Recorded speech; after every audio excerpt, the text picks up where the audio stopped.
दशमी, एकादशी, द्वादशी अतिशय आनंद घेतला आहे. त्याचं सुद्धा वर्णन जर करायचं ठरवलं तर ते अगदी एक दिवस पुरेल असं आहे. अशा प्रकारचा अद्भुत आनंद दशमीपासूनच सुरू झाला. दशमी आणि एकादशीला नरसोबाच्या वाडीला होतो. नरसोबाच्या वाडीनंतर द्वादशीला कोल्हापूरच्या महालक्ष्मी मातेचं दर्शन घेऊन आम्ही काल रात्री वापस आलो. त्यामुळे या ठिकाणची जी कालची सेवा होती माझी ती देऊ शकली नाही. मला वाटलं कधीतरी कुठेतरी ॲडजस्ट करून आपण म्हणू, पण जमलं नाही प्रवासामध्ये. त्याबद्दल आधी सगळ्यात पहिल्यांदा मी क्षमा मागते आणि माझ्या आजच्या प्रवचन सेवेला प्रारंभ करते. आत्तापर्यंत आपण कुंभाचं वर्णन ऐकलं, कुंभाची आधी माहिती घेतली आणि कुंभाच्या माहितीनंतर तो प्रत्यक्ष अनुभव कसा घेऊ शकतो आपण मानसपूजेनी सुद्धा, प्रत्यक्ष त्या ठिकाणी न जाताना सुद्धा शिवाची मानसपूजा, विष्णूंचं आपण अमृत मंथनातून निघालेलं विष्णूचं रूप बघितलं, रमा बघितली आणि त्यातून आपण घेत असलेला आनंदसुद्धा बघितला. त्यासाठी आपल्याला जसं पॅसेंजर एक्सप्रेसला आधी जाऊ देते, नैमित्तिक असते ती, त्याप्रमाणे काही वेळ मी रामरक्षेला थांबवलं, कारण आपल्याला कुंभाचा पर्व सांभाळायचं होतं. त्यामुळे शेवटचे जे 2 श्लोक राहिलेत ते आज मला पूर्ण करायचे आहेत. कारण पॅसेंजरला थांबवल्यामुळे ती थांबली नाहीच, पॅसेंजर ती आपोआप आपली त्या पुढे निघाली आहे, कारण की एक्सप्रेस निघून गेली आहे कुंभपर्वाची. आणि आता आपण, कारण तसाच प्रवास काल झाला आहे, एखादी रेल्वे थांबवतात, दुसरीला सोडतात, जे महत्त्वाचं आहे, जे प्राधान्य आहे, जे नैमित्तिक आहे ते आधी पुढे जाऊ देतात आणि मागे पुन्हा आपलं नेहमीचं जे ठरलेलं आहे ती आपली पॅसेंजर निघते. तशासारखं रामरक्षेवरती आपली 2 निरूपणं झाली आहेत. त्यातलं 2-3 श्लोक राहिले आहेत. त्या 2-3 श्लोक राहिल्यामुळे आपण आधी कुंभपर्व घेतलं, त्याची माहिती घेतली. आता आपल्या मनाची मानसिकता पूर्ण तयार झाली आहे. सुपीक जमीन आहे आणि सुपीक जमीन जेव्हा असते तेव्हा त्या ठिकाणी जे बियाणं पेरलं जातं ते अतिशय उत्तम प्रकारचं बियाणं पेरलं जातं आणि येणारं पीक हे अतिशय डौलदार असतं. तशा प्रकारच्या सगळ्या प्रकारची मानसिक अवस्था आपली सत्संग मंडळामध्ये प्रत्येक वक्त्यांकडून होत असते, कारण तितके जागृत श्रोते असतात. त्यामुळे या सगळ्या दुग्ध शर्करा योग जेव्हा लाभतो तेव्हा जे काही घडतं ते खरंच अद्भुत असतं. त्याचं शब्दात वर्णन करता येत नाही. त्यामुळे काही काळ 2 भाग झाल्यानंतर जी थांबली होती आपली महालक्ष्मी, आपली जी रामरक्षेची सेवा ती आता सुरू करते. सदा सर्वदा योग तुझा घडावा, तुझे कारणी देह माझा पडावा, उपेक्षू नको गुणवंता अनंता, रघुनायका मागणे हेची आता. मनोजवं मारुततुल्य वेगं, जितेंद्रियं बुद्धिमतां वरिष्ठं, वातात्मजं वानरयूथ मुख्यं, श्रीरामदूतं शरणं प्रपद्ये. शुकासारिखे पूर्ण वैराग्य जाचे, वसिष्ठा परिज्ञान योगेश्वराचे, कवी वाल्मिका सारिखा मान्य ऐसा, नमस्कार माझा सद्गुरु रामदासा. नेत्राने गुरुराजमूर्ती आपुली, मी जे धवा पाहिली, तू विष्णू शिव तूच दैवत मला, तू तात तू माऊली. झाला भाव मनात या मग करू कोणास पाचारण, प्रल्हादा गुरुराजया नित तुम्हा, माझे असो वंदन, माझे असो वंदन. श्रोता वक्ता श्रीराम समर्थ, जय जय रघुवीर समर्थ, जय जय रघुवीर समर्थ. रामरक्षा असं आहे, प्रत्येक रामभक्ताचं, प्रत्येक हिंदूंचं असं दैवत आहे की जे जितकं बोलावं तितकं कमी आहे. त्यामुळे मी पुन्हा जरी त्या श्लोकांवर सांगितलं तरी ते इतकं गोड वाटणार आहे सांगताना आणि ऐकताना सुद्धा. पण आपल्याला वेळेची मर्यादा असल्यामुळे आपल्याला ते थांबवावं लागतं. आणि आता आपण मध्यम पातू खरध्वंसीपासून पुढचे 3 श्लोक घेणार आहे. रामरक्षेचं महत्त्व असं आहे की पूर्ण रामरक्षा म्हटली तर छानच आहे संध्याकाळच्या वेळी, पण बाहेर पडताना कोणत्या विशिष्ट कारणाने जर हे 5 श्लोक महत्त्वाचे म्हटले तर त्यांनी सुद्धा पूर्ण रामरक्षेचं फळ मिळतं. आता ते का मिळतं ते समजायला पाहिजे. समर्थ म्हणतात की प्रत्येक ज्ञानयुक्त भक्ती ही फार चांगली असते. नुसती भक्ती पूर्वपुण्यानी होते, पण ज्ञानयुक्त भक्ती जर एखाद्या श्रोत्याकडून, एखाद्या गुरूंकडून जर आपल्याला ज्ञान मिळालं आणि ते जर आपल्या हृदयाला पटलं तर तो व्यक्ती जे करतो मनापासून ती मानसपूजा घडते आणि त्या मानसपूजेतून त्याला जे पाहिजे ते मिळू शकतं. कितीही वर तो भक्त जाऊ शकतो. आणि त्यातल्या त्यात हे 4 श्लोक म्हणजे तर प्रत्यक्ष अनुभव घेण्यासारख्या गोष्टी आहेत. आता कितीतरी वैद्य असं म्हणायला लागले की आता आम्ही तुम्हाला औषधोपचार करतो, पण हे मंत्र त्यातल्या त्यात जे हुशार कुशल डॉक्टर असतात, ज्यांचं याच्यावरती पण ज्ञान आहे, त्यांचं हे सुद्धा ज्ञान ज्यांचं असेल आध्यात्मिक, ते सुद्धा तुम्हाला मंत्र साधना देतात. त्याचं कारण तेच आहे, मंत्रांनी आपली आत्मशक्ती वाढते आणि आत्मशक्ती वाढल्यानंतर एखाद्या गोष्टीचा, खाण्याचा, औषधाचा परिणाम आपल्या शरीरावर होतो. हे छोटंसं उदाहरण रामरक्षेचं आपण घेतलं, ते इतकं आवडलं सगळ्यांना, त्यामुळे ती रामरक्षा पूर्ण करायची जबाबदारी आहे. तर त्या ठिकाणी आपण म्हणलंय मध्यम पातू खरध्वंसी नाभीम जांबव दाश्रया. एक ओवी ही झालेली आहे, पण तरी सांगते. ज्या ठिकाणी पंचवटीला रामांचा विश्राम आहे, पहिल्यांदा जे अयोध्येतून निघाले ते पंचवटीला आले आहेत. पंचवटीचं महत्त्व तर आणखी वेगळं आहे. कोणाचा तरी ऑडिओ सुरू आहे. पंचवटीला आले आणि पुढे पंचवटीपासून जी लंका आहे ती लंका आणि पंचवटी आणि अयोध्या ते पंचवटी हे अंतर सारखं आहे. हे अंतर सारखं असल्यामुळे त्या मधल्या भागामध्ये आपले रामराय विराजमान झाले. ज्या ठिकाणी त्यांना कुटी बांधायची होती, या ठिकाणी गप्पा, हास्य, विनोद चालू आहे. आणि असे बसलेले असताना राम, लक्ष्मण आणि सीता हे तिघंजण छान गप्पा करत असताना अचानक ती शूर्पणखा वेश बदलून आली आणि रामांना म्हणाली की रामा, मला तुमच्याशी लग्न करायचं आहे, मी तुमच्यावरती भाळली, कारण या पूर्ण या जंगलाचा जो भार आहे, जंगलाची मी राणी आहे आणि याचं सगळं वैभव माझं आहे आणि मला तुम्ही आवडले, त्यामुळे मला तुमच्याशी लग्न करायचं आहे. जेव्हा रामचंद्र हे समोर बघतायत तर रामचंद्र म्हणतायत की मी तर शक्य नाही, एकपत्नी व्रत माझं घेतलं आहे, पण माझा हा जो भाऊ आहे लक्ष्मण, त्याचं लग्न जरी झालं असलं तर त्याची पत्नी इथे नाही आहे, तू त्याला विचारून बघा. तिने त्याच्याजवळ गेलं चालेल, राम नाही म्हणतायत तर लक्ष्मणाकडे गेली आहे आणि लक्ष्मणाने अर्थातच सांगितलं की मी रामांचा दास आहे आणि रामांचा दास असल्यामुळे जी कोणी माझी पत्नी होईल ती दासी होईल आणि दास्यत्व तू मान्य करशील अशी व्यक्ती तू मला वाटत नाही, त्यामुळे पुन्हा तू रामांनाच विचार, कदाचित त्यांच्या मनावर जर चांगला परिणाम झाला तर ते कदाचित तुला हो म्हणतील. ती बिचारी पुन्हा इकडे रामांकडे येते. अर्थातच तिचा हेतू सफल होत नाही आणि त्या ठिकाणी ते तिचं नाक कापून तिला वापस पाठवतात. ओरडत ओरडत ती रावणाकडे गेली. खरं म्हणजे रामायणाला सुरुवातच इथून झाली असं म्हणायला हरकत नाही. तिने इतकं चुकीचं सांगितलंय रावणाला की मला तुझ्यासाठी ती सीता आणायची आहे, प्रत्यक्षात ती आली होती कशासाठी, म्हणजे खोटं बोलणं किती आपल्या दुःखाला कारणीभूत होतं हे सुद्धा आपण शिकू शकतो. ती म्हणते गेली होती स्वतःसाठी रामांना मागण्यासाठी आणि प्रत्यक्षात म्हणते दादा, मी तुझ्यासाठी अतिशय सुंदर स्त्रीवनामध्ये पाहिली. मग हे सगळ्या ज्या गोष्टी आपण रामायणामध्ये ऐकल्या त्याचा परिणाम असा झाला की त्यांनी अतिशय बलवान असे खर आणि दूषण राक्षस यांना विनाश करण्यासाठी पाठवले की ते रामांना बंदी करून आणा, त्याची जी बायको आहे ती मला हवी आहे, असं तिचे कान भरल्यामुळे शूर्पणखेनी ते खरं दूषण आले. बरं, खरं दूषण एकटे नाही आले, त्यांनी 14,000 सेना त्यांची घेऊन आले. रामचंद्र वनवासी आहेत, एकटे आहेत, त्यांच्याजवळ धनुष्याशिवाय काही नाही, पण अशा रामचंद्रांची जी साधना, ही जी तपश्चर्या आहे त्याच्या बळावर त्यांनी खरदूषणाचा तर वध केलाच आणि त्याच्या व्यतिरिक्त ते 14,000 राक्षसही मारले. आणि हे सगळं मारत असताना हा त्यांचा मध्यकाल आहे.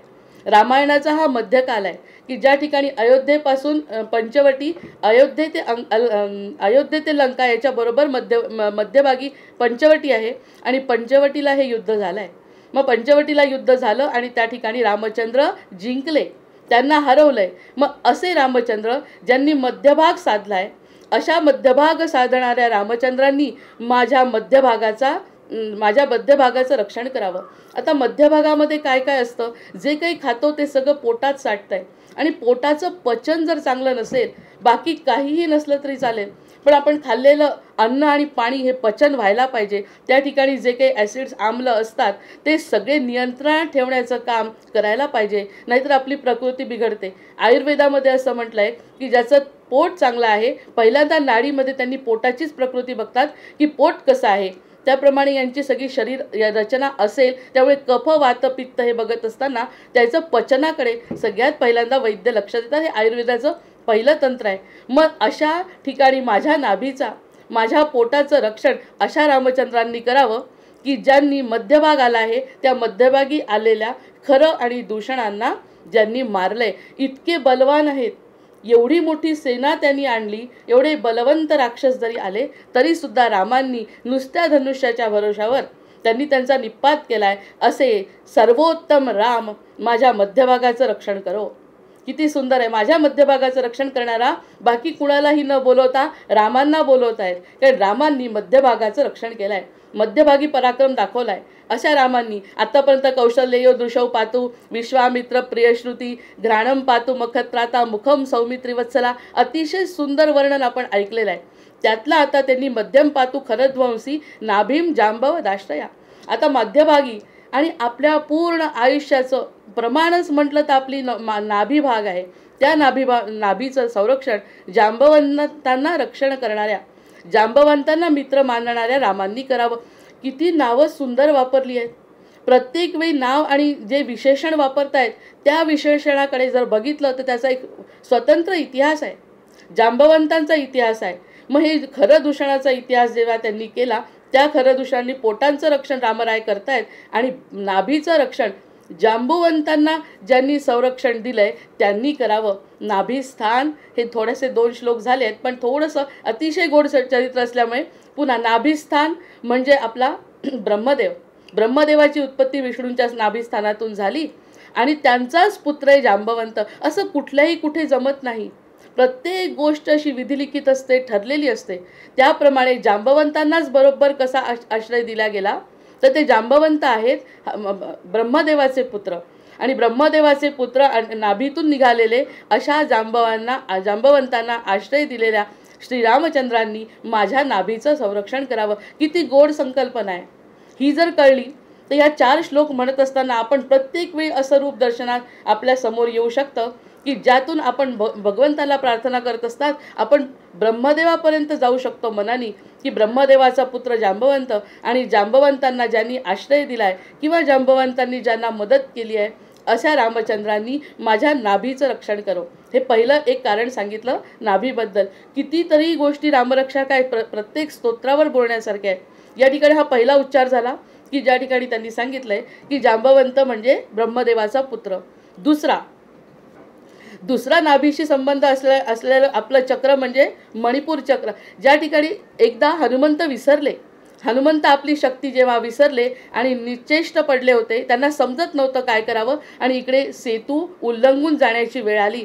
सुग्रीव म्हणाले की मी जाऊ शकतो, मी जरा वयस्क झाल्यामुळे मी फक्त एकाच साईडनी जाऊ शकेन, वापस येऊ शकणार नाही. ज्या काही सूचना आहेत त्या मी देऊ शकणार नाही कुणालाच. रामाला अर्धवट काम होईल म्हणजे काय काम होणारच नाही. मी जर गेलो तर राम पोहोचू शकतो, माझ्यामध्ये ती शक्ती आहे, पण ते काम जे रामचंद्रांना अपेक्षित आहे ते काम माझ्याच्यानी होणार नाही. त्यामुळे ते सुद्धा विचार करत होते, रामराय विचार करत होते सगळेजण. आणि मुख्य म्हणजे आपले हनुमंत शांत कसे बसले, कारण त्यांना तो शाप होता की तुला ऐन वेळी ती शक्तीचा तुला विसर पडेल. आणि हे शक्तीला विसर पडणे हे खरं आवश्यक आहे. प्रत्येक जीवाला अज्ञान असल्याशिवाय ज्ञान मिळत नाही, हा पण एक संकेत त्या ठिकाणी मिळतो. आपण अज्ञानी आहोत, आपल्याला समजत नाही हे असं जेव्हा वाटेल तेव्हाच आपण काहीतरी ज्ञान घेण्याचा प्रयत्न करू. तसा हनुमंत ब्रह्मदेवाला सुद्धा शाप होता. एवढं सगळं ब्रह्मांड निर्माण केलं पण त्यांना 2 क्षण का होईना गालबोट लागल्यासारखं त्याला अज्ञानात पडावं लागलं आणि मग त्या अज्ञानातून निवृत्त होण्यासाठी त्यांनी पुन्हा ज्ञानाचा प्रसार केला. म्हणजे सावलीचा अनुभव घेण्यासाठी उन्हाची जशी गरज असते तसे हे अज्ञान असल्याशिवाय ज्ञान आतमध्ये येऊ शकत नाही. ही सगळ्यात मोठी संकल्पना आहे.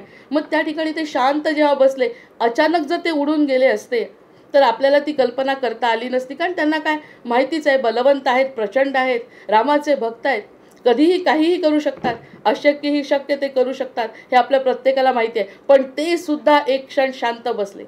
याचं कारण ते विसरले आपल्याजवळ ही तसंच मनुष्य प्राणी जेव्हा जन्माला येतो तेव्हा असं म्हणतात की मायेमुळे तो स्वतःची शक्ती विसरतो आणि त्याचा दुसरीकडेच लक्ष जातं आणि दुसऱ्यांशी सतत तुलना करून तो स्वतःच्या शक्तीचं विस्मरण त्याला होतं. पण जेव्हा त्याचं अनाहत चक्र जागृत होतं तेव्हा त्याला स्वतःच्या शक्तीची जाणीव होते आणि एकांतामध्ये त्याला कशाचा तरी चांगल्या गोष्टीचा शोध लागतो. हे अगदी सगळं सतत चालू असलेला नियम आहे. मग तसे हनुमंत जेव्हा शांत बसले तेव्हा सुग्रीवांनी पाठीवरून हात फिरवला आणि त्याला आठवण करून दिली, बाबा रे तुला इथे जायचं आहे आणि तूच एक असा आहे, असा हा एकच श्री बलवान भगवंत एकच हनुमान आहे, तर तुला उडी मारून जायचं आहे. असं म्हटल्याबरोबर त्याचे बाहू स्फुरण पावले हे आपण सांगितले. त्याची कल्पना जितकी वेळ करावी तितकी कमी आहे. त्यांचे बाहू स्फुरण पावले, त्यांचा मुकुटमणी हालायला लागला डोक्यावरचा, कारण इथला जो प्राणशक्ती आहे ती जागृत झाली. प्राणशक्ती जागृत होणे म्हणजे प्राण येताना सुद्धा आपल्या इथून येतो, जाताना सुद्धा इथून जातो, तशी प्राणशक्तीची संकल्पना आपण डोक्याकडून करू शकतो. त्यांचा मुकुट हलला म्हणे. मग जसा मुकुट हलला म्हणजे त्यांची शक्ती जागृत झाली आणि मग त्यांनी विजयी उड्डाण घेतलाय आणि पुढे त्यांचा जो काही पराक्रम आहे तो सांगायला आपल्याजवळ शब्द नाहीत. असे हे मारुती राय पण एका ठिकाणी स्तब्ध बसले होते की नाही. मग स्तब्ध बसल्यानंतर अशा या जांबवंतांनी त्यांना आठवण करून दिली, जांबवंतांनी, की बाबा मी जाऊ शकत नाही पण तुला ते जावं लागणार आहे आणि तू ते करू शकतो म्हटल्याबरोबर त्यांची कुंडलिनी जागृत झाली आणि त्यांनी विजयी उड्डाण घेतलं. हे सगळं कशामुळे झालं, कोण निमित्त ठरलं? याला निमित्त ठरलेले आहेत आपले जांबवंत. जांबवंत निमित्त ठरले म्हणजेच 2-2 अर्थ प्रत्येक श्लोकाचे आपण काढले. जसं आपण मध्यम पातू खरदवंशीला 2 निघाले अर्थ, तसंच या ठिकाणी सुद्धा 2 अर्थ काढले आणि त्यांचे बाहुस्फुरण पावले आणि पुढे त्यांनी जो काय मोठा पराक्रम केला तो आपण बघितलाय. मग अशा पद्धतीने मध्यभागी सुग्रीवेशक सुग्रीव मध्यम पातू खरदवंशी नाभीम जांबवद आश्रया, ज्यांनी जांबवंताला आश्रय दिला अशा श्रीरामांचं मी स्मरण करतो आणि त्यांनी माझ्या नाभिस्थानाचं रक्षण करावं. आता नुसतं नाभिस्थानाचं रक्षण नाही करायचं आहे त्यांना, नाभिस्थानामध्ये माझी जागृती निर्माण व्हावी, प्राणशक्तीला ते कळावं की माझ्यामध्ये ही वेगळी शक्ती आहे, त्यामुळे रामचंद्र मला भेटू शकतात आणि जीवाचं जे कल्याण आहे ते फक्त रामकार्यातच आहे. रामकार्य करण्यासाठी माझी शक्ती जागृत व्हावी, मी बाकीच्या गोष्टींमध्ये न गुंतता मी फक्त तुझ्याकडे बघावं अशी काहीतरी व्यवस्था तू कर. तुझ्या दासबोधासी त्वा बोध व्हावे, त्यालाच म्हणायचं की तू माझ्यावरती उपकार कर आणि मी त्यामुळे कृतार्थ अशी मी जीवन जगू शकेन. अशा प्रकारची त्यांना माहिती दिली आणि दिल्याबरोबर आपल्याला त्या रामचंद्रांनी वाचवायचं आहे हे सुद्धा त्या श्लोकामध्ये सांगितलं आहे. हे श्लोक अतिशय गोड आणि या 4 श्लोक अतिशय महत्त्वाचे, बाहेर निघताना वगैरे हे म्हणायला पाहिजे. नंतर सुग्रीवेशक कटी पातू, सुग्रीवाच्या वेळेस जेव्हा ते सुग्रीव विसरून गेला, सुग्रीव एवढे रामांना त्यांनी सांगितलं होतं रामांना की मी तुम्हाला मदत करतो आणि मित्र झाला, तो सुग्रीव मित्र झाला रामाचा आणि इतकं सुंदर त्यांना संधी होती रामाची. म्हणजे कधी कधी याच्यातून या श्लोकातून असं सांगायचं आहे, पुष्कळदा राम आपल्याला दिसल्यास मदत करतो त्यावेळी वाटतं की राम आपल्याला भेटलाय, पण पुन्हा मायेचा पगडा असा पडतो की पुन्हा तो मायेमध्ये रममाण होतो. ते उदाहरण म्हणजे सुग्रीवाचं आहे. सुग्रीव कसा त्यांनी हो म्हटलं, राम भेटले प्रत्यक्ष, त्याला समजलं सुद्धा हे राम आहेत, पण पुन्हा माया मोह पाशामध्ये तो पूर्ण संसारामध्ये डुबून गेला. मग संसारामध्ये डुबून गेल्यावर ह्या सगळ्या गोष्टी जेव्हा कळल्या, इतके दिवस झाले सुग्रीव जागरूक कसा होत नाही हे कळल्यावर अर्थातच आपला शेषशाहीचं रूप असलेले लक्ष्मण चिडले. लक्ष्मण रामाला म्हणाले आत्ता जाऊन त्याला बोलवून आणतो. राम म्हणाले थांब, घाई करू नको, मी त्याला बरोबर समजवतोय आणि ते सगळं समजावून सांगितल्यावर त्याला सांगितलंय की त्याला सांगितलं ह्या सगळ्यामध्ये तू रमू नको, तुला माझं कार्य करायसाठी मी बोलवलंय आणि तू विसरून गेला. मग हे सगळं केल्यामुळे ते जागृत झाले पुन्हा आणि त्यांनी कटी म्हणजे कटी भागाचं का रक्षण करायचं, तर त्यांनी मग आता कंबर कसली, हा पण भाग थोडासा सांगितलाय. त्यांनी स्वतःची कंबर कसली म्हणजे कामाला लागला. कामाला लागला म्हणजे मायापाशातून बाहेर पडला. खालचा भाग बांधून टाकणे म्हणजे त्या गोष्टीचं नियंत्रण मनावर येऊ न देणे, आपलं नियंत्रण रामाकडे असलं पाहिजे. कटी बांधली, कीर्तनकार कटी बांधतात, त्यानंतर काही कामाचं कुस्तीगीर असतील ते कटी बांधतात, जेणेकरून दुसरी कोणतीही गोष्ट कोणतीही माया माझ्या मनात येऊ नये, फक्त एक आणि एक कार्य मला करायचं आहे. अशा प्रकारचं सक्तीने हनुमत प्रभू सुग्रीवेशक कटी पातू, मग या ठिकाणी त्यांनी कटी बांधायला सांगितलं. कटी भागाचा जो उच्चार झाला तो सुग्रीवापासून झाला, म्हणजे विसरलेली शक्ती. या तिन्ही श्लोकांचा पुन्हा जर आपण विचार केला तर निश्चित कळेल आपल्याला प्रत्येक भागामध्ये रामचंद्रांचं विराट रूप आपल्याला दिसतंय आणि तशा रामचंद्रांनी जे हे केलंय तसं माझ्या बाबतीत करावं असं त्यांनी सांगितलंय. सक्तीनी हनुमत प्रभू. आता आले आपले रामराय. आता आपले रामराय आले आहेत. सक्तीनी हनुमत प्रभू, माझ्या मांड्यांचं रक्षण. आपल्याला वाटलं आतापर्यंत इतका वेळ झाला अजून हनुमंताचं नाव आलं नाही असा विचार आपण करतो. मग त्या ठिकाणी आता हनुमंतराय आलेले आहेत. हनुमंताचे प्रभू असलेले रामराय त्यांनी माझ्या मांडीचं रक्षण करावं. का मांडीचं रक्षण करावं, तेही सांगितलंय. आपले जे 4 वर्ण आहेत त्यामध्ये ब्रह्माच्या मुखापासून जे निर्माण झाले ते ब्राह्मण, म्हणजे अर्थातच सगळं ब्रह्म जानाती इति ब्राह्मण. जो ब्रह्म जाणतो त्याला ब्राह्मण म्हणायचं. जो ब्रह्म जाणतो त्याला ब्राह्मण म्हणायचं. बाहूंपासून जे निर्माण झाले ते क्षत्रिय. आपण क्षत्रियांना कमी लेखू शकतो का? राम स्वतः क्षत्रिय आहेत. म्हणजे कोणताच वर्ण कमी दर्जाचा नाही आहे. कुठून कुठून त्यांच्या शरीराचा तो भाग आहे. ब्रह्माच्या शरीराचा तो भाग असल्यामुळे त्या मांड्यांपासून झाले तयार वैश्य आणि व्यापारी. किती सुंदर वर्णन आहे. मला तर ऐकल्यानंतर आश्चर्य वाटतं किती बुद्धिवान लोक आधीचे होते की ज्या बुद्धिवंतांचं वर्णन करण्यासाठी आपल्यासमोर हे बुद्धिवंत आलेत की ज्यांनी त्याची माहिती लिहून ठेवली. पण समजण्याला आपल्याला उशीर झाला. समजल्यानंतर मग आपण नतमस्तक त्या कवेश्वरांनाही होतो आणि त्या कर्त्या पुरुषाला तर होणारच आहे. मांड्यांपासून वैश्य निर्माण झाले. मग मांड्यांपासून वैश्य निर्माण झाले म्हणजे काय की जे सतत बसून राहावं लागतं, सतत बसून राहावं लागतं व्यापार करणाऱ्यांना. त्यामुळे त्यांच्या अंगामध्ये ती शक्ती नको का? तेवढी शक्ती असलेल्या आपल्यासारख्या माणसांना ती शक्ती कमी पडते. क्षत्रियांचे बाहू अगदी कडक असतात आणि ब्राह्मणांची बुद्धी तेज असते. त्यांची जिव्हेबद्दल आपण एक दिवस बोललोय पूर्ण. ज्यांच्या जिव्हेवर सरस्वती असायला पाहिजे त्यांचं जीवन कसं असायला पाहिजे. म्हणून ब्रह्म जानाति इति ब्राह्मण. जे अतिशय सुंदर जिभेचा उपयोग करतात, जे आपल्या बुद्धीचा उपयोग करतात असे ब्राह्मण ब्रह्मदेवाच्या मुखापासून तयार झाले. आणि मांड्यांपासून तयार झालेले हे वैश्य. मग त्यांच्यामध्ये शक्ती नको का? आपण बसू शकतो का? आपण इतका वेळ मांडी घालून बसू शकत नाही. मग असे मांडी घालून बसणाऱ्यांना त्यांचे जे प्रभू आहेत ते हनुमान आहे. त्या हनुमान दाखवताना नेहमी दारासिंग दाखवायचे रामायणामध्ये सुद्धा की जे स्वतः कबड्डी खेळायचे. म्हणजे त्याच्यामध्ये जे पुढे असलेले त्याच्यातले जे पुढे आहेत ते हनुमंत असायचे. अशा हनुमंताचे प्रभू असलेल्या रामचंद्रांनी माझ्या पायाचं रक्षण करावं. इथपर्यंत आपण अर्धवट जरी झालं असलं तरी समजलं होतं की आणि पुन्हा दुसरा अर्थ त्या ठिकाणी आहेच पुन्हा. उरु रघुत्तम पातु रक्षक कुल विनाशकृत. रघुत्तमामध्ये रघुकुळामध्ये सगळ्यात उत्तम असलेला जो पुरुष आहे त्यांनी माझ्या उरभागाचं रक्षण करावं, पोटाचं रक्षण करावं, माझ्या उराचं रक्षण करावं. कारण हे पोट चांगलं असेल तर सगळे आपले अवयव चांगले चालतात. आणि रघुत्तमांचं याचं तर अतिशय एक म्हणजे त्यांना मोठं म्हणण्याचं एक अतिशय महत्त्वाचं कारण आहे. आधीपासून जे सुरू झाले पिढीमध्ये रामचंद्रांपर्यंत जे राजे त्याचे नाव सांगत बसले तर वेळ जाईल. त्या राजांपर्यंत दशरथनंतर राम आणि रामानंतर जे खाली बसले रघुवंशामध्ये त्यांनी घात केलाय रघुकुळाचा. रघुकुळाचा घात करणारा जसा यादवाचा वंश कृष्णाचा वंश यादवांनी संपवला तसा घात करणारे रघुवंशामध्ये लोक निघाले. आणि आधीही एवढे पराक्रमी नव्हते जेवढे रामराय होते. रामराय सगळ्यात वरच्या टोकावर आहेत रघुकुळामध्ये. मग अशा रघुत्तमांनी माझ्या उराचं रक्षण करावं. आणि दुसरं रक्षक कुल विनाशकृत. आणि ज्यांनी राक्षसाचा नाश केला, आपण असा विचार करतो रावण दहन पाहतो म्हणजे बाह्य स्वरूपाकडे आपलं लक्ष जातं. बाह्य स्वरूपाकडे लक्ष जाण्यापेक्षा असे रामचंद्र जर त्यांचं मी नाव घेतलं तर काय होणार आहे? माझ्या अंगामध्ये असलेल्या वाईट सवयी वाईट गुण हे राक्षसच आहेत.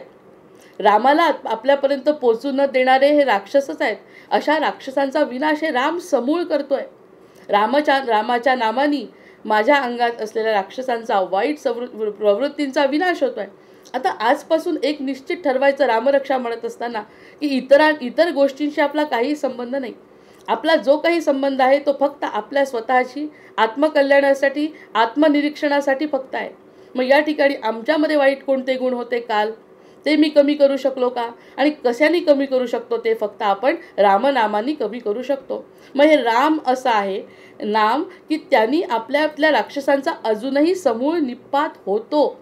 मग असा रक्षक कुल विनाशकृत असं हे रामचंद्र ज्यांनी सगळ्या राक्षसांचा इतक्या बालवयामध्ये एकटे असताना ज्यांनी निपात केला अशा रामचंद्रांनी माझ्या उरुभागाचं रक्षण करावं. राक्षसांचं आणि राजांमध्ये जे श्रेष्ठ आहेत त्यांनी सिंहासनावर बसावं लागतं, त्यांना घोड्यावर मांड टाकावी लागते. असे हे रामचंद्र पायाचं सुद्धा रक्षण करो.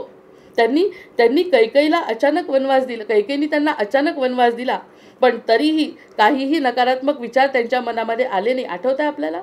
नाही तर एखादा दुसरा कोणी असला हा जर विचार केला की अरे उद्या काय ठरलंय आणि आज माझी आई ही असं मला करते, काहीही नाही. उलट कौशल्यपेक्षाही जास्त मान त्यांनी कैकेयीला दिलाय. असं हे अतिशय सुंदर आणि अद्भुत असं रामचरित्र आपल्यासाठी असताना आपण इतर दुसऱ्या गोष्टींकडे बघण्याचं गरजच नाही, असं हे रामनाम त्यांनी माझ्या रक्षण करावं. आता जानूनी सेतुकृत पातू. आपल्या सगळ्यांना माहिती आहे की जानूनी म्हणजे गुडघा. गुडघ्याबद्दलचं वर्णन इतकं सुंदर आहे हे रामरक्षेमध्ये. हाच भाग राहिला होता, त्यासाठी 3 भाग महत्त्वाचे सांगितले. आता जानूनी सेतुकृत पातू. आपल्या पायांमध्ये महत्त्वाचा जर बिजागर असेल तर तो गुडघा आहे. आणि गुडघ्यामध्ये जर आपल्या व्यवस्थित ताकद नसेल तर आपल्याला सारखे या काळामध्ये बघतोय आपण सारखे ऑपरेशन्स करावे लागतात आणि गुडघ्याला ताण येतो असं म्हणतात. मग या गुडघ्याला ताण येण्यासाठी कुणी करावं माझं रक्षण की जानूनी सेतुकृत पातू जंगे दशमुखांत कहा.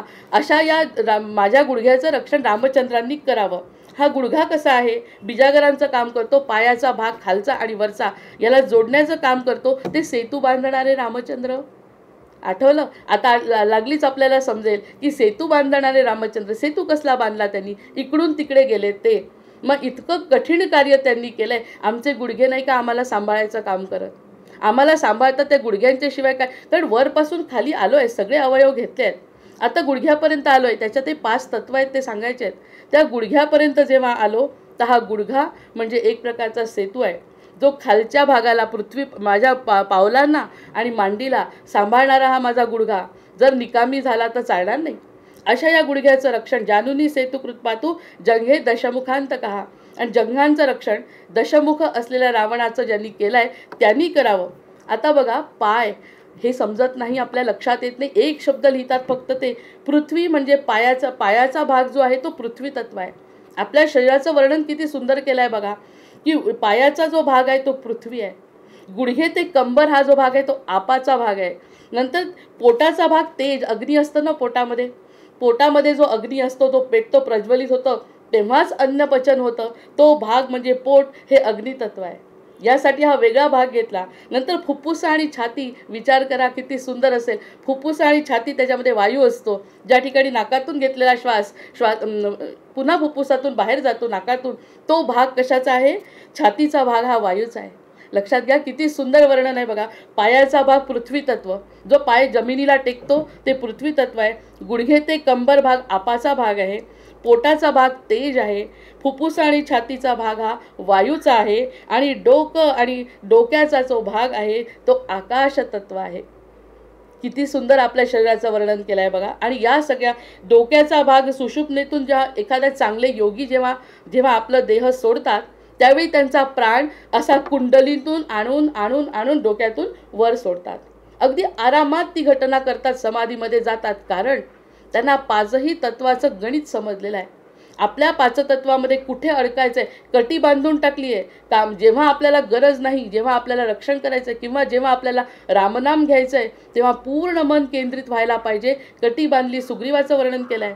त्यानंतर या हनुमंताचं वर्णन केलं आहे. हनुमंताच्या वर्णनानंतर हा जानूनी सेतू बांधणारा जो रामचंद्र आहे, अशा सेतू बांधणाऱ्या रामचंद्रांनी माझ्या गुडघ्याचं रक्षण करावं.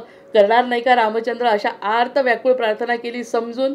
जसं समर्थ म्हणतात, ज्ञानयुक्त भक्ती फार महत्त्वाची आहे. आज जर कळलं खरंच त्यांनी किती गुडघ्यांनी काम, अशा गुडघ्यांना सांभाळणारे जे रामचंद्र आहे त्यांनी माझं रक्षण करावं. आणि मग माझा प्राण जसा हनुमंताची शक्ती जागृत झाली तशी कुंडलीतून फुफ्फुसामध्ये येईल जे वायुतत्व आहे. वायुतत्वातून मग आप आणि आपामधून मग पुढे जाणार आहे. म्हणजे पृथ्वी, आप, तेजो, वायू आणि आकाश हे 5ही पंचतत्वांनी बनलेलं हे जे माझं शरीर आहे त्या सगळ्या शरीराचं रक्षण रामचंद्रांनी करावं.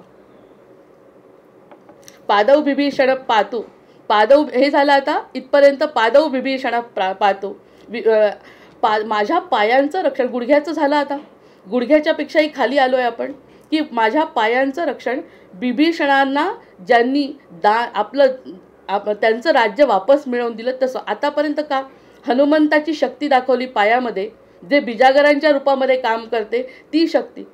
आता ते वळले आहेत बिभीषणाकडे. बिभीषणाचं वैशिष्ट्य काय आहे की बिभीषणांनी वाईटात राहून सुद्धा चांगला अर्थ घेतला, रामांना शरण गेलाय. त्याच्या घराकडे जेव्हा बघतात लोक तेव्हा कळतं, अरे तुळशी वृंदावन बाहेर दिसल्याबरोबर हनुमंताला कळलं आणि श्रीराम जय राम जय जय राम असा ध्वनी ऐकू येतोय. मग हे जेव्हा हनुमंतांना कळलं ताबडतोब त्यांना कळलं की हा बिभीषण काहीतरी वेगळी गोष्ट आहे. एवढ्या मोठ्या राक्षसांमध्ये मग असा आपणही अर्थ काढायचा की वाईट आहे सगळीकडे, त्याचा तर प्रत्यक्ष भाऊच वाईट आहे, त्याच्या भावासाठीच हे सगळं रामायण झालं आहे. हे सगळं असूनसुद्धा त्याला कशी छान जाणीव झाली आणि त्यांनी रामचंद्रांचे पाय धरले. आणि पाय नुसते धरले नाही, रामचंद्रांनी त्याच्यासाठीच युद्ध केलं, सीतेसाठी केलं. पण रामचंद्रांनी युद्ध झाल्यानंतर जेव्हा बिभीषणाला संपत्ती दिली, बिभीषण म्हणाला, रामा किती महत्त्वाचा गोष्टी घडतात मध्ये मध्ये ज्या वाचतो आपण. रामा, मला जेव्हापासून तुमच्याशी भेट झाली, जेव्हापासून तुम्ही मला आशीर्वाद देताय, तोपर्यंत ही मला लक्ष्मी नको अशी झाली आहे, मला राज्य नको. राज्य नको असं म्हणणारे बिभीषणांना राम म्हणतात, माझं जे राज्य आहे ते मला जायचं आहे, मला दुसऱ्या राज्यांमध्ये मला काहीही करायचं नाही, तुझं राज्य तुला द्यायचं आहे. हा जो सगळा भाग केला मी, हा सगळं तुला मिळवून देण्यासाठी केला, कारण तू त्यासाठी पात्र आहेस. आता कुंभकर्णालाही वाटत होतं की, कुंभकर्णाला असं वाटत होतं की रावणाने युद्ध करायला नको, पण त्यांनी भाऊ म्हणून त्याचं कर्तव्य केलं. त्यांनी किती समजवलं आहे रावणाला, पण रावण आणि कुंभकर्णाची चूक नाही. कुंभकर्णाने समजावून सांगितलं, म्हणजे रावण आणि कुंभकर्णामध्ये कुंभकर्ण समजूतदार होता, पण त्यांनी साथ कोणाला दिली?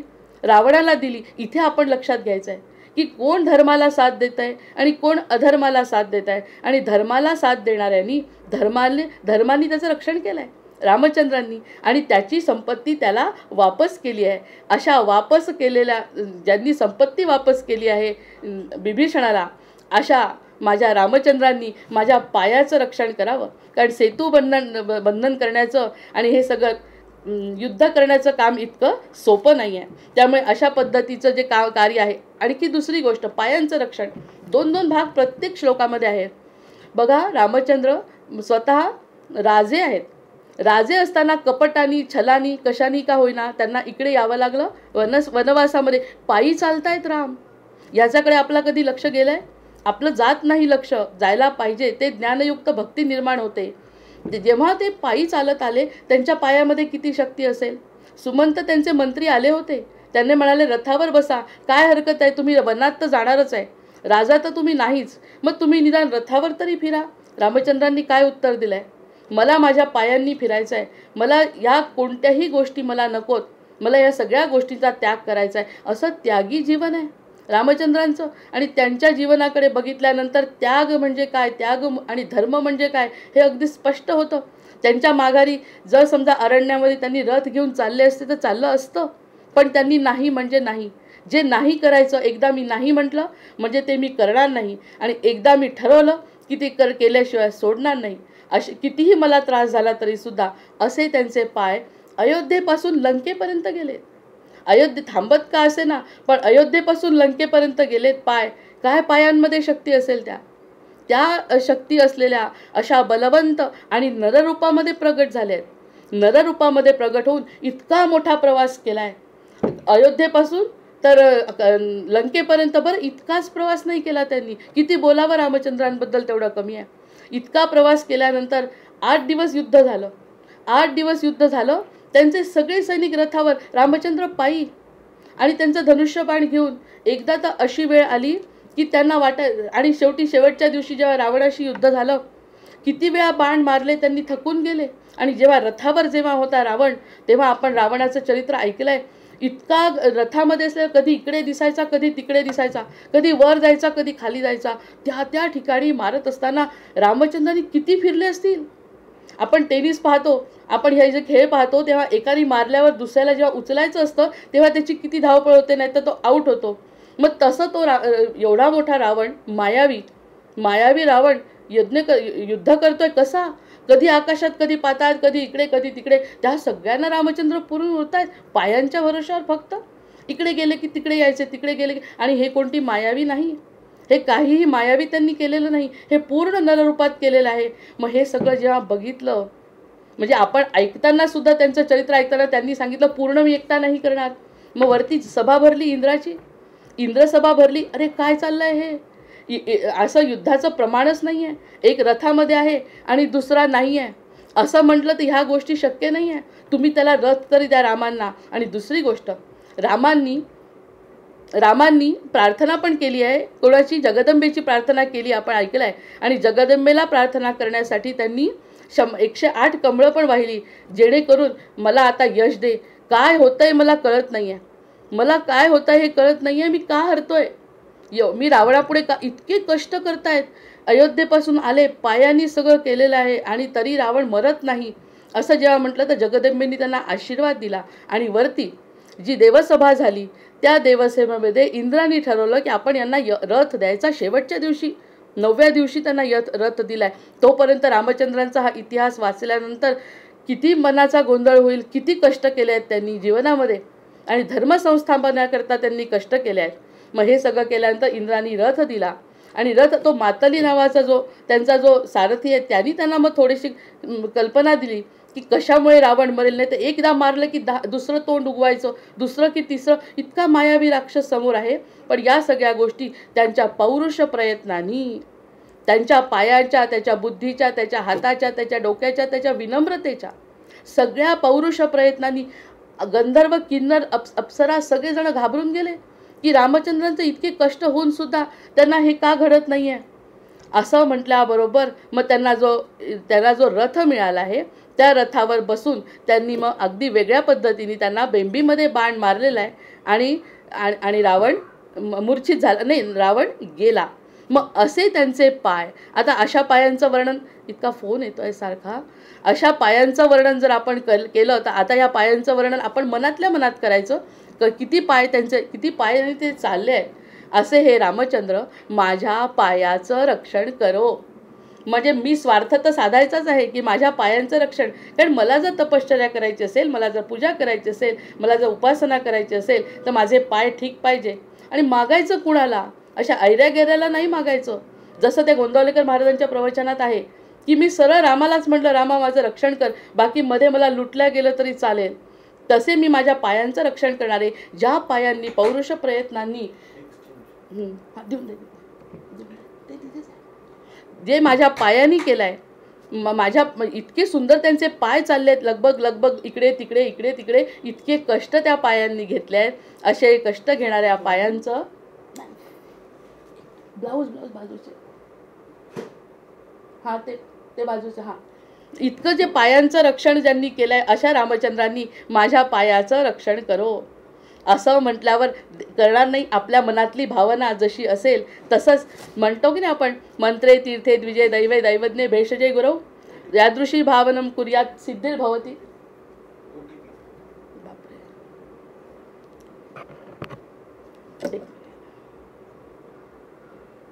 कुठे आहे?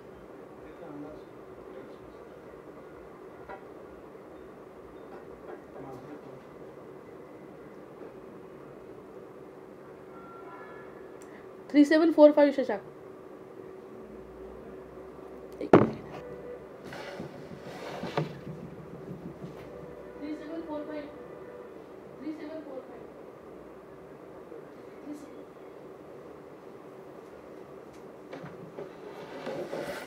अशा माझ्या पायांचं रक्षण माझ्या रामचंद्रांनी करावं. जे सेतू ज्यांनी बांधला आहे अशा सेतूंनी माझ्या गुडघ्यांचं रक्षण करावं. यावरून आपल्याला सगळ्या गोष्टी लक्षात आल्या. म्हणून आपण तो श्लोक जो म्हणतो त्याप्रमाणे म्हणायचा, मंत्रे तीर्थे द्विजय दैवे दैवज्ञे भेषजय गुरव यादृशी भावनात कुर्यात सिद्धिर्भवती तादृशी. अशा प्रकारांनी जर मनात आल्याप्रमाणे जर आपण हा श्लोक केला, म्हटला, तर त्याच्या माझ्या डोक्यापासून आता आधीचे सगळे भाग बघूया, म्हणजे आपण एकदा पुन्हा ऐकू ते कधीतरी. आणि त्याप्रमाणे रामचंद्रांचं वर्णन केल्यानंतर अशा रामचंद्रांनी माझ्या पूर्ण भागाचं संरक्षण करावं. आता शेवटी म्हटलंय तरी माझ्या संपूर्ण शरीराची रक्षा त्यांनी करावी, कारण सगळ्या राक्षसांना मी मारलंय.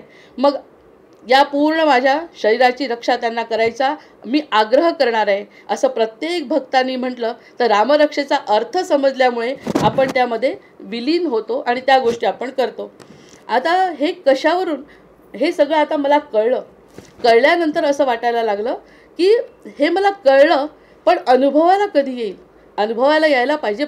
ज्ञान मिळतं, ज्ञानयुक्त भक्ती आपण आत्ताच बोललो. ज्ञान मिळाल्यानंतर अशी काहीतरी गुरुकृपा घडते की ज्या कृपेमुळे आपल्याला असं वाटतं की आपल्याला हे आवश्यक आहे करणं, म्हणजे प्राधान्य आपल्याला त्या गोष्टीवर द्यायचं आहे, हे बाकी निश्चित ठरतं.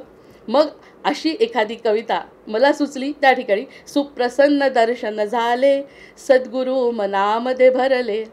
ही रामरक्षा समजण्यासाठी कधीतरी असं घडलं असेल. सुप्रसन्न दर्शन झाले सद्गुरू मनामध्ये भरले.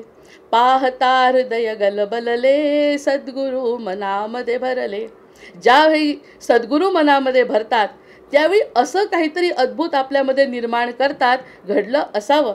माझे सद्गुरू कसे असतात असे मला का वाटतात. रामरक्षा आपण 4 श्लोक पूर्ण करून संपूर्ण शरीराचं रक्षण करण्याची रामचंद्रांना प्रार्थना केली. राम जाणला रामदास झाला बाण देहाला नाही उरले. कुणाचं? राम जाणला रामदास झाला बाण देहाला नाही उरले.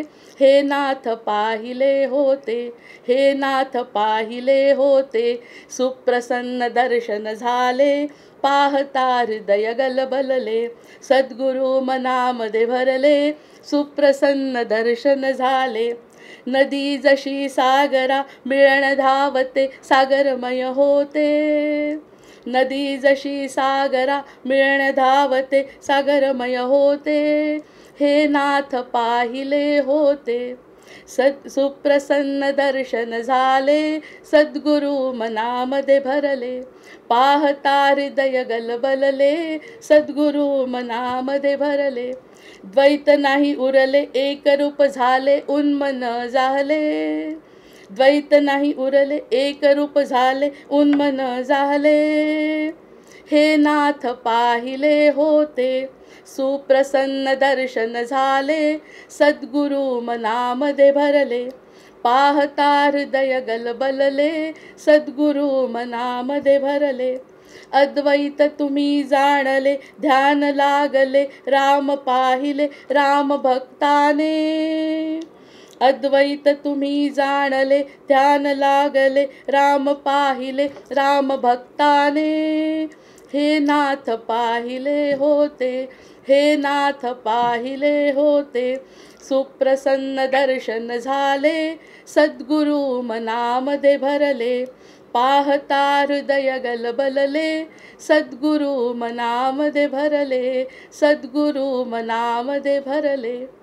हे जेव्हा सद्गुरूंचं आगमन आपल्या जीवनामध्ये होतं तेव्हा काही ना काही असं घडतं की ज्यामुळे त्यांनी सांगितलेली रामरक्षा, त्यांनी म्हटलं होतं की रामरक्षा संध्याकाळच्या वेळी म्हणा. त्यांनी सांगितलं होतं की मारुती स्तोत्र संध्याकाळी म्हणा. आपण म्हणा म्हणून म्हटल्यापेक्षा हे असं समजणं केव्हा झालं शक्य? केव्हा समजतं आपल्याला? आपण किती ठिकाणी काही काही ऐकत असतो, पण ते ऐकत असताना ते आपल्या मनात झिरपत नाही, हृदयात झिरपत नाही. तो एक असा महत्त्वाचा अमृताचा कण आपल्याला जर मिळाला तर कोण कोणत्या रूपामध्ये कवन करेल, कोण कोणत्या रूपामध्ये एकमेकांना आनंदाची देवाणघेवाण घेईल सांगता येत नाही. आणि रामरक्षा तर आपलं कवच आहे. त्या कवचाचा पूर्ण अभ्यास आपण त्या ठिकाणी या 6 श्लोकांच्या आधाराने जवळपास 3 भागांमध्ये केला आहे. तर तिन्ही भाग आपण ऐकून त्या प्रत्येकाचा एक अर्थ काढून आपल्या वहीमध्ये लिहायचा आणि त्याप्रमाणे 6 श्लोक तरी कमीत कमी म्हणावे अशी सद्गुरूंची आज्ञा प्रमाण मानून या सगळ्या गोष्टी आपल्याला करायला पाहिजे. तर हे असे जे रामचंद्र आपल्या मनामध्ये अगदी भावनेपासून निर्माण झालेत. हे शेवटचं आहे. राज्याधिकार येवो किंवा जावो समस्त धनमान. हाच सुबोध गुरूंचा भंगावे ना कदा समाधान. जर माझ्या मनामध्ये कधीही समाधान टिकत असेल तर ही सद्गुरू कृपा आहे. आणि सद्गुरू कृपा झाली तर रामचंद्र प्रसन्न होतात याबद्दल निशंक राहायचं आहे. आणि दुसरी, प्रेमात राम रमतो प्रेमाला मोल ना जगा माझी. हे सांगत असताना प्रेम, ऐकणाऱ्याला प्रेम, दोन्हीकडून दुग्ध शर्करा योग जेव्हा भरून येतो तेव्हा अमृत असं दुथडीवरून वाहत आहे. मनस पूजेनेच आपण ते अमृत गोळा करायचं आहे. कारण रामनामाच्या शिवाय दुसरं अमृत नाही. राम, प्रेमात राम रमतो प्रेमाला मोल ना जगा माझी. प्रेमाला मोल आमचे सद्गुरू म्हणतात. खूप मोठी मोठी वाक्य आहेत त्यांची, तितकं सांगत बसलं तर अजून 1 तास जाईल. पण प्रेमात राम रमतो प्रेमाला मोल ना जगा माझी. हाची सुबोध गुरूंचा गुरुरायाला तहान प्रेमाची. या प्रेमाच्या तहानेनी व्याकुळ झालेला जीव जर एखादा रामनामामध्ये रमला तर त्याला काय मिळेल हे मी शब्दात मी वक्ता, माझी जीभ, माझी वाणी, माझी बुद्धी अतिशय कमी आहे या गोष्टींचं वर्णन करण्यासाठी. पण जो अनुभव येतो त्याचा कण जर एकमेकांशी वाटला तर तो वृद्धिंगत होत जातो. जसा कडाकडानी आपण म्हणतो ना, जसा आता सध्या तर पर्व सुरू आहे, त्यामुळे आनंद द्विगुणित होणे, आनंद स्थिर राहणे, कोणत्याही गोष्टींनी आनंदामध्ये कमी न येणे, या सगळ्या गोष्टी रामनामामध्ये आहे. आज खरं रामस्मरणाचं जे आजचं अतिशय उत्तम असं प्रवचन आहे गोंदवलेकर महाराजांचं, पण या रामरक्षेतच वेळ गेल्यामुळे ते घेता आलं नाही. त्यांनी म्हटलं आहे की नामातच सगळं काही आहे, नामाला प्राधान्य द्या आणि बाकी सगळ्या गोष्टी दूर करा. मग ते सांगण्यासाठी आधी हे सांगितलं की रामरक्षा कशी रक्षण करते. रक्षण केल्यानंतर रामनाम ऐका, रामनाम बोला, रामनाम वाचे नित्य बोला. असं करत करत रामाचा अनुभव याची देही याची डोळा घ्या सगळ्यांनी, असा सद्गुरूंचा सल्ला मानणे, मानावा वाटणे, समोर येणे, या सगळ्या साध्या गोष्टी नाहीत.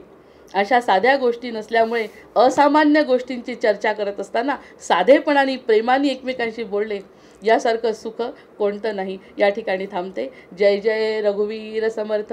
आवाहनम न जानामि न जानामि तवार्चन, पूजांचैव न जानामि, क्षम्यतां परमेश्वर, क्षम्यतां परमेश्वर, क्षम्यतां परमेश्वर.